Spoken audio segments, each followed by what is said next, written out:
میاں عتیق شیخ۔ بہت شکریہ چیئرمین صاحب۔ سر پہلے تو میں بھی تھوڑا سا کشمیر کے بارے میں کچھ کہنا چاہوں گا۔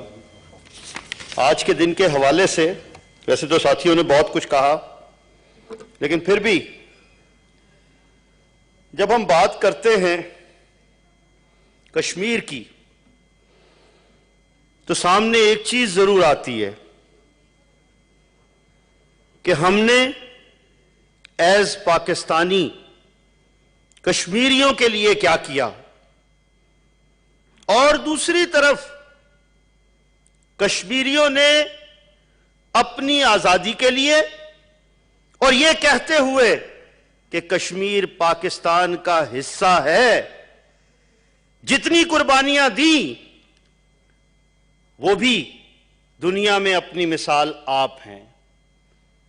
ہم دن گنتے رہے، تقریریں کرتے رہے، قراردادیں پیش کرتے رہے، سال پہ سال گزرتے رہے، اور ظلم بڑھتے سے بڑھتا ہی گیا، اور یہاں تک پہنچ گیا کہ آج ان کے لاک ڈاؤن کو سینکڑوں دن گزر گئے۔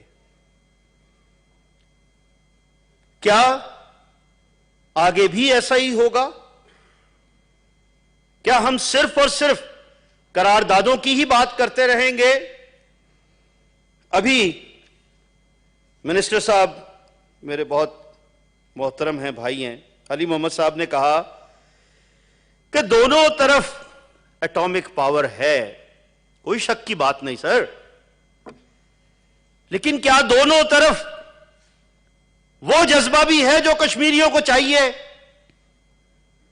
کم سے کم مجھے نظر نہیں آتا سر، ورنہ 72 سال گزرنے کے بعد بھی جب ہم دیکھتے ہیں تو ہر دور میں ہندوستانی ہم سے آگے رہے، کیوں؟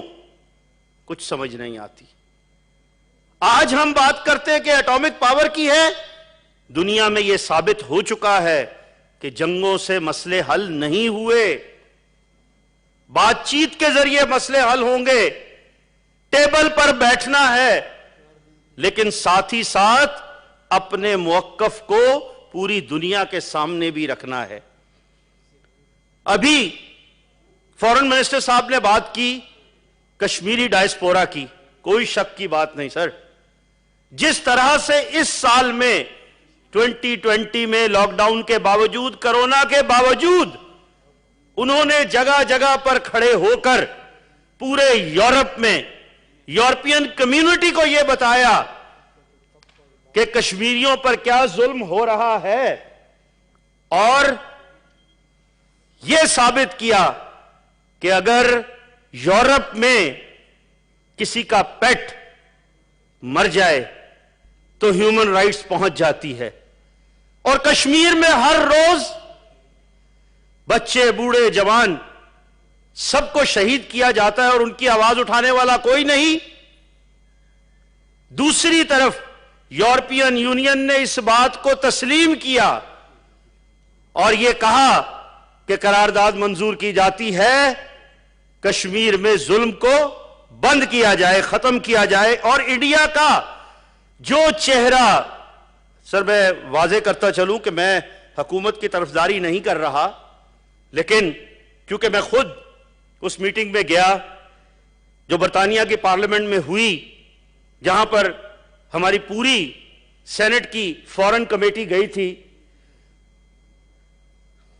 فورن منسٹر صاحب کے ساتھ، جی شیخ صاحب، تو میں نے بھی وہاں یہ کہا تھا کہ ضرورت اس بات کی ہے کہ ہم جی آپ جی بالکل جی، اس میں میری بھی یہ درخواست تھی کہ ساری دنیا کے سامنے جو مودی کا کالا چہرہ ہے وہ دکھایا جائے، اور میں سمجھتا ہوں کہ حکومت وقت نے اور بالخصوص شاہ محمود قریشی صاحب نے اس کو کافی حد تک کلیئر کیا، اور دنیا کے سامنے آج یہ آیا ہے کہ جو ظلم و بربریت کشمیر میں ہو رہی ہے اس کے پیچھے مودی سرکار کا پورا ہاتھ ہے، اور ہمیں یہ بھی نہیں بھولنا چاہیے کہ یہ وہی مودی ہے.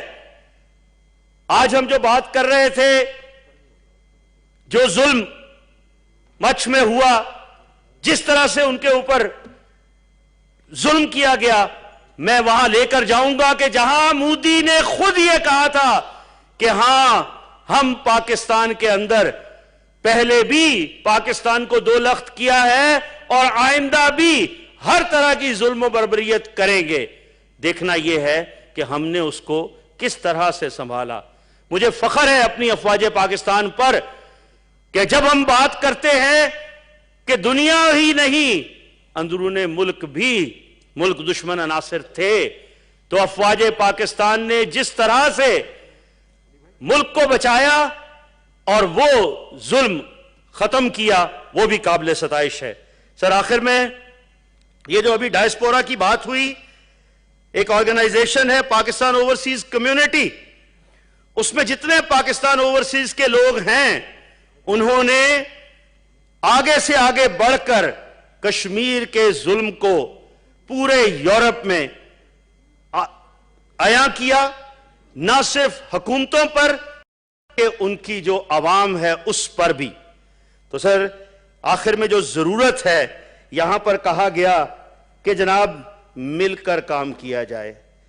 میں معذرت کے ساتھ اگین آئی مسٹ سے کہ نہ تو حکومت کی طرفداری کر رہا ہوں اور اپوزیشن کی تو میں مخالفت کر ہی نہیں سکتا، اس لیے مگر یہ جو الزام در الزام کی سیاست ہے، سر اس سے کیا ملے گا؟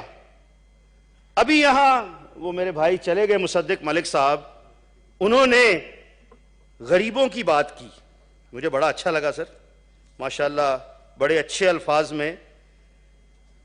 محکوموں کی بات کی، مظلوموں کی بات کی، لیکن سر میں بھی کچھ ایڈ کرتا چلوں کہ جس نے غریبی دیکھی ہوگی وہی غریب کا درد سمجھ سکتا ہے اور غریبی کو غریبوں سے دور کرنے کے لیے کچھ کر سکتا ہے. باقی باتیں کرنے کے لیے تو سر سب ہیں اور ہو ہی رہی ہیں. یہاں پر بڑی اچھی اچھی باتیں ہوتی ہیں سر، میں بھی 6 سال سے سن رہا ہوں، لیکن جب وقت آتا ہے تو ضرور یہ دیکھنا چاہیے کہ کس نے اپنے دور حکومت میں کیا کیا. آج جس کو غلط کہا جا رہا ہے، جس بات کو جب آپ حکومت میں تھے کر سکتے تھے تو کیوں نہیں کیا؟ سو یہ صرف اور صرف کیا اس لیے چھوڑ دیا کہ آئندہ کے دور حکومت میں کہا جائے گا؟ آج جو کیونکہ سر یہ ایجنڈا آئٹم نمبر 1 بھی ہے، سارے اسی طرح ہی بول رہے ہیں، 1-2 منٹ میں بھی اس پہ چاہوں گا.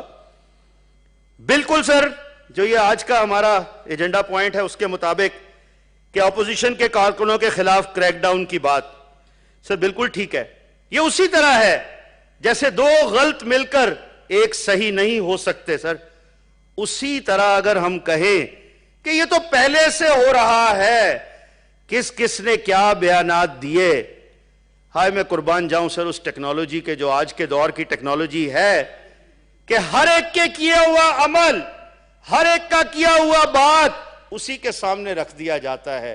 اب پھر بھی اگر کبوتر کی طرح آنکھیں بند کر لی جائے اور کانوں میں انگلیاں دے لی جائیں، چاہے وہ میاں عتیق ہی ہو سر، تو پھر وہ سب کی سمجھ میں آئے گا کہ کیا صحیح ہے اور کیا غلط ہے. سو سر جہاں ہم بات کرتے ہیں کہ برداشت، سر برداشت تو سب کو کرنی چاہیے. اس 2.5 سال کے وقت میں ہر طرف سے یہ آوازیں ہیں کہ حکومت نے کچھ نہیں کیا. سر میں نہیں کہوں گا کیا کیا کیا نہیں کیا، لیکن ایک چیز ضرور ہے،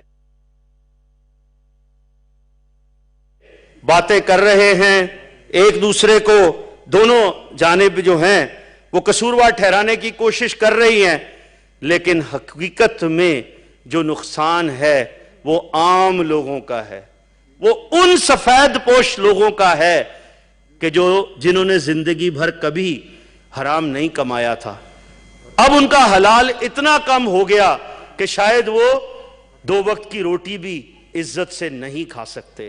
تو آخر میں سر میری دونوں سائیڈوں سے یہ گزارش ہے کہ پلیز بیٹھ کر یہ جو ہماری بات ہوئی، سر یہ ایک آخری لفظ بس پڑھوں گا کہ جو پبلک انٹرسٹ کی بات ہو رہی ہے کہ پبلک انٹرسٹ میں دونوں سائیڈیں بیٹھ سکتی ہیں، تو سر وہ کون سا پبلک انٹرسٹ ہے؟ وہ سمپلی انہی غریب آدمیوں کا ہے سر جنہوں نے ووٹ دے کر ہم سب کو یہاں بھیجا ہے. اور وہ کیا ہے؟ وہ ہے مہنگائی، وہ ہے کرپشن، وہ ہے جابز کا نہ ملنا. سر اس وقت 61% ہمارے نوجوان موجود ہیں ہمارے اندر پاکستان میں، ان میں سے آدھے سے زیادہ جو بیچاری لڑکیاں ہیں وہ تو گھر میں ہیں، اور جو لڑکے ہیں آدھے سے زیادہ وہ بھی بے روزگار ہیں. تو جب وہ بے روزگار ہوں گے تو ان کے پاس کیا راستے رہ جائیں گے؟ ہم سب کو چاہیے کہ ہم مل کر ان غریب آدمیوں کا سوچیں، روزگار کو بڑھانے کا سوچیں. کسی طرح سر اس بات کی طرف آئیں کہ جو ہو چکا اس کا تو ہے. سب طرف منی لانڈرنگ کی بات کی جاتی ہے. بھائی جو پہلے ہو گئی ہوگی ہو جائے، ارے جو آج ہو رہی ہے خدا را اس کو تو روک لیں. اس کی طرف کیوں نہیں دیکھتے جو آج ہو رہی ہے؟ دوسری بات سر اسی طرح جو مہنگائی ہوئی پہلے بھی ادوار میں چینی مہنگی ہوتی تھی، آٹا مہنگا ہوتا تھا. ارے جو آج مہنگا ہو رہا ہے آٹا اس کو تو روک لیا جائے. جس پیٹرن پہ پچھلے سال چینی مہنگی ہوئی تھی اسی پیٹرن پہ 2021 میں بھی مہنگی ہوگی. ہو سکتا ہے 130 روپے تک تو نہ جائے لیکن 100 تک ضرور پہنچ جائے گی. آٹا آج بھی اسمگل ہو رہا ہے سر. کل رات میں کچھ فلور مل والوں کے ساتھ بیٹھا تھا، میں نے کہا یہ کیا وجہ ہوئی ایک دم یہ جو کنک کا ریٹ ہے یہ بڑھ گیا؟ انہوں نے کہا سر آٹا جا رہا ہے. تو میں روکے گا کون؟ تو پھر میری تمام حکومت وقت سے یہ درخواست ہے کہ خدا کے لیے اس کو بھولے جو ہو چکا ہے، جو آج ہو رہا ہے، جو آئندہ ہونے والا ہے، اس کے بارے میں بہت سوچیں. Thank you very much. Senator Sherry